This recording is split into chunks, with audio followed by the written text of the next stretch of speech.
Africa yedu, Africa. Sinotenda Mwari panguva yamadekwana ano. Siyabonga uNkulunkulu ngalesi sikhathi santambama. Iye Mwari wakati masendi Paul Mwazha weAfrica. Yena wathuma inceku yakhe weNispol Mwazha weAfrica. Kuti azorodze vanotenda mazano ekupedzisira. Ukuba aphumuze abakholwayo ngalezi insuku zokugcina. Ndiye Mwari watitungamirira. Nguye uNkulunkulu othe wasikhokhelela. Kuti tisvike panguva yake yakatsanangura iye. Ukuba sifike kulesi sikhathi asihlelayo yena. Yomunamato ugamuchira sabata wezuva ranhasi. Wesikhathi sokwemukela umthandazo wantambama namhlanje. Tinomutenda zvikuru. Siyamdumisa kakhulu. Nokuti ndi Mwari une nyasha netsitsi. Ngoba nguNkulunkulu onomusa. Ndi Mwari une rudo pakati pedu. nguNkulunkulu onothando phakathi nakwethu. Uye tinotenda zvekare Mwari wasendi Paul Mwazha weAfrica. Njalo siyambonga kakhulu uNkulunkulu kaNispol Mwazha weAfrica. Nokuti tendera kuva nevakuru vedu pakati pedu pazuva ranhasi. Ngokusivumela ukuba sibe nabakhokheli phakathi kwabantu. Zvinhu zvatinotenda nekukudza yinto esidumisayo kakhulu. Nokuda kwezita rewakatumwa naJesu. Ngenxa yegama yathunywa ngayo uJesu. Pamazuva ekupedzisira kuzorodza vanotenda. Ngalezi insuku zokugcina. Maafrika yedu. Maafrika. Zvino tinotenda nokuti Mwari watitungamirira. Yiko siyabonga ngoba uNkulunkulu usikhokhelele. Kuti tive pano panzvimbo ino. Ukuba sibe lana phakathi nakwale ndawo. Kusiri kuziva kwedu kana kuchenjera. Kungasi kucabanga kwethu kumbe nokuhlakanipha kwethu. Asi inyasha dzaMwari. Kodwa kungumusa kaNkulunkulu. Dzatitira pazuva ranhasi. Asenzele wona ngelanga lanamhlanje. Kuti kuponya kusvike mukati matiri. Ukuba ukusinda kufika phakathi nakwethu. Nokuru hwake huye mukati matiri. Maafrika yedu. Maafrika. Nokuti hanzi tadaidzirwa utsvene. Ngoba kuthiwa sibizelwe ubungcwele. Isu vanhu tose. Thina abantu bonke. Kuti tiwane Jesu. Ukuba sithole uJesu. Akaya mazano ekupedzisira. Owenza ngalezi insuku zokugcina. Kuti avo vanotenda kwaari. Ukuba laba bakholwa kuye. Vakatevera dzidziso dzaakatsaura kwatiri. Bangalandela imfundiso akhuluma zona kithi. Vave neupenyu husingaperi. Vave nokuphila kunaphakade. Kuti kana nyika ichizoguma. Ukuba umhlaba uzogcina. Mazita avo vanikwa ari mubhuku yeupenyu. Maafrika yedu. Nokuti chinangwa chedu pakunamata. Ngoba injongo yetu ekuthandazeni. Kuti mazita anyorwe mubhuku yeupenyu. Ukuba amagama ethu alotshwe ebhukwini lokuphila. Nokuti ndo zvaakatumirwa Paul Mwazha weAfrica. Ngoba ikwakuthiyelwa inceku yethu yeNispol Mwazha weAfrica. Ndo zvauya kuzadziswa pazuva ranhasi. Yiko zile uzokugcwalisa ngelanga kuti kana tichinge tatenda. Ukuba masite sakholwa. Nokutendeuka mukati memwoyo. Nokuphenduka enhliziyweni. Jehovha Mwari atiitire nyasha. masha. uNkulunkulu uzosenzela umuntu. Asibvisire kudarika kwese. Asikhiphele izono zonke. Ayise moya unshene phakathi pethu maAfrika ethu.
Tinotenda nekuimba kwakanaka. Siyabonga ngokucula ubuhle. Asi kana Jesu achionekwa, Kuthiwa uJesu masebonakala. tichazofanana naye. Sizokufana naye. Zvino ngatifanane naJesu pazuva ranhasi. Asifanane noJesu Ngatifanane neakatuma pazuva ranhasi. Asifanane nowathunywayo Akatuma mazuva okupedzisira Wathunywa ngalezi nsuku kuti zokugcina. azorodze vanotenda. Kuba aphumuze abakholwayo. Ngatitsvakei utsvene nekururama. Asidingeni ukulunga. Ndo zvinotichisa kudenga raakatumirwa Pauro mwaja Yiko weAfrica. kusifikisa ezulwini. Maafrika yedu, Maafrika, ndozvanzi kana Jesu achionekwa, Kuthiwa ma uJesu ebonakala. tichazofanana naye. Sizokufana naye. Kuti kana takauya muchechi rake Jesu Kristu, Ukutsho kuba maseza enkonzweni yakhe uJesu Kristu. ngatifananei naye zvechokwadi. Asifanani naye Tive ngempela. vapostori vaJesu vakakwana pamweya nepamune muzvokwadi muAfrika yedu. Kururama kugare mukati matiri, Ukulunga kuhlale kithi. utsvene hutitevere, Ubungcwele kuti busilandele. unzi muapostori akakwana, Kuthiwa uba umapostoli okwanileyo. anoonekwa aina Jesu ari mumwoyo. Wabonakala lo Jesu enhliziyweni. Ngatimutsvakei achiri pedyo, Asimdingeni ngatimutsvakei esaseduzane. achawanikwa, Asimdingeni esafuma. timuwane achiri pedyo nesu, Simthole nokuti esaseduzane akauya nathi. pamazuva edu muAfrika yedu.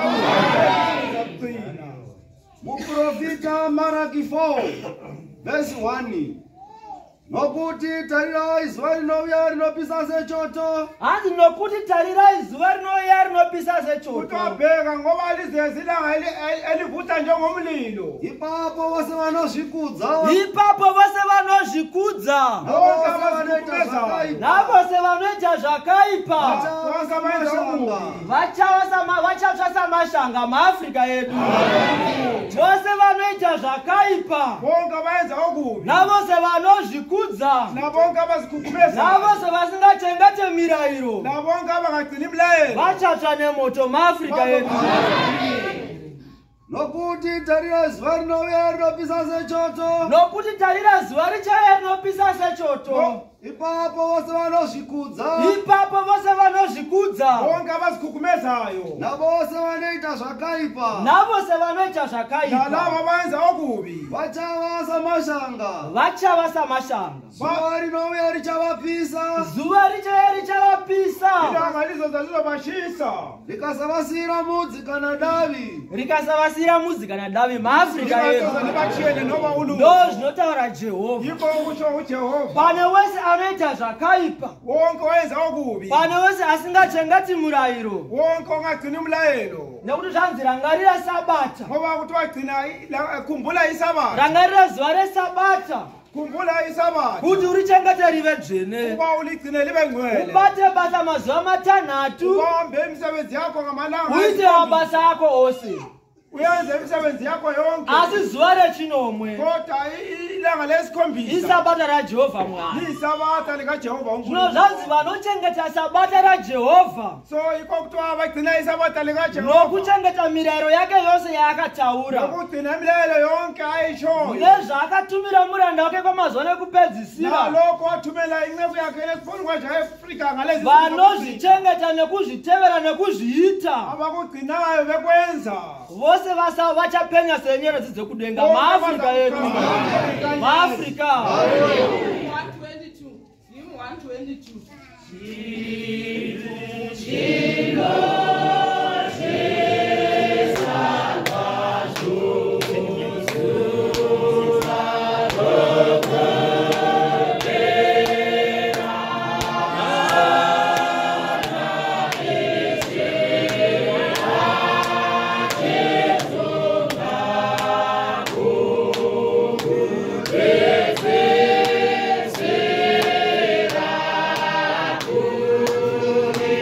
Oh,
Afrika yedu, Afrika.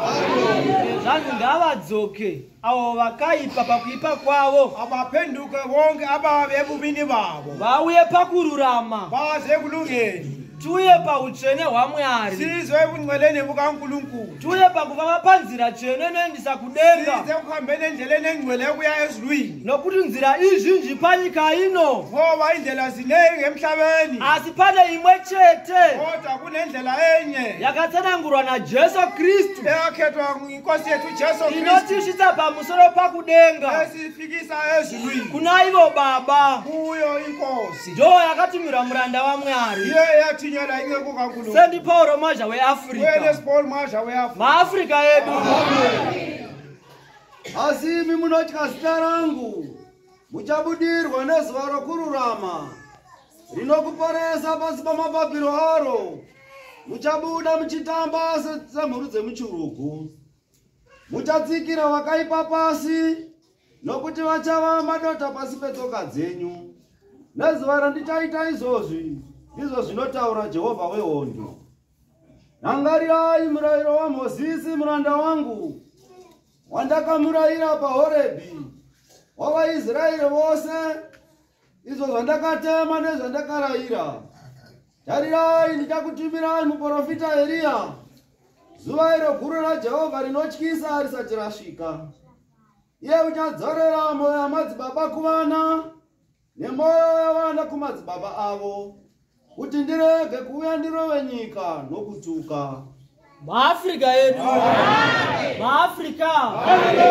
Zvino vakatitumira Paulo Mazha weAfrika iko wasithumela inceku Paul Mazha weAfrika kuti atidzidzise nyika isati yaguma, ukuba asifundise umhlaba ungakatshabalali, kuti vanoda kudzidza vaone ruponeso, ukuba abafuna ukufunda bathole usindiso, uye vanoda Mwari vamuwane nguva iripo, njalo abafuna uNkulunkulu bamthole isikhathi sesekhona, kuti pasava neanozoti ndakanga ndisingazive, kungabi nokuthi ngizange ngikwazi, nokuti Jehovha ndiye akauya mumazuva ekupedzisira, ngoba uJehova nguye wayeza ngalezi nsuku zokugcina kuti azorodze vanotenda. ukuba aphumuze abakholwayo. Zvino Jehovha Mwari ngaave mukati medu, Yiko uJehova abe phakathi nakwethu, kuti Mweya Mutsvene ugare mukati matiri, ukuba umoya ongcwele uhlale phakathi nakwethu, kuti tigamuchire ruponeso rwauya mukati menzvimbo ino, ukuba siyamukele umusa uthe wayeza phakathi nakwale ndawo, kuti Mwari Baba ave mukati matiri, ukuba ubaba abe phakathi nakwethu, naMwari Mwanakomana, lendodana abe kithi, naMwari Mweya Mutsvene, nomoya oyingcwele, kureva kuti izvi zvikagara mukati matiri, kuba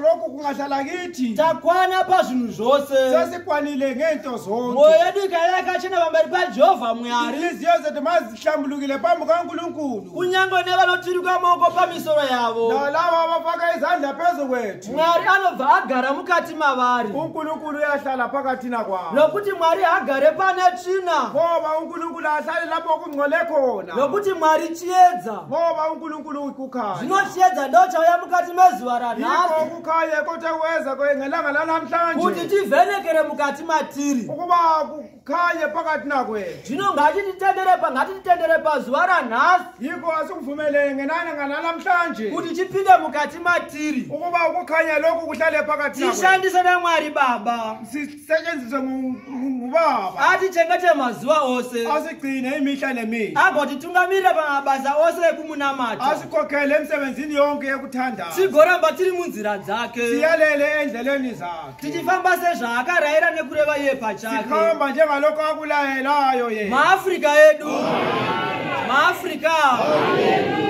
tinotenda Mwari atitungamira pazuva ranhasi. Siyabonga uNkulunkulu osikhokhele ngelanga lanamhlanje. Nokuti ndiye Mwari mutsvene wakarurama. Ngoba nguye uNkulunkulu ongcwele olungileyo. Tinomutenda nekumukudza zvikuru kwazvo. Siyambonga nokumdumisa kakhulu. Nokuti ukuru hwake hwaburukira panzvimbo ino. Ngoba ubukhulu bakhe behlele phakathi nakwale indawo. Kuti atitungamirire. Ukuba asikhokhelele. Maafrika yedu.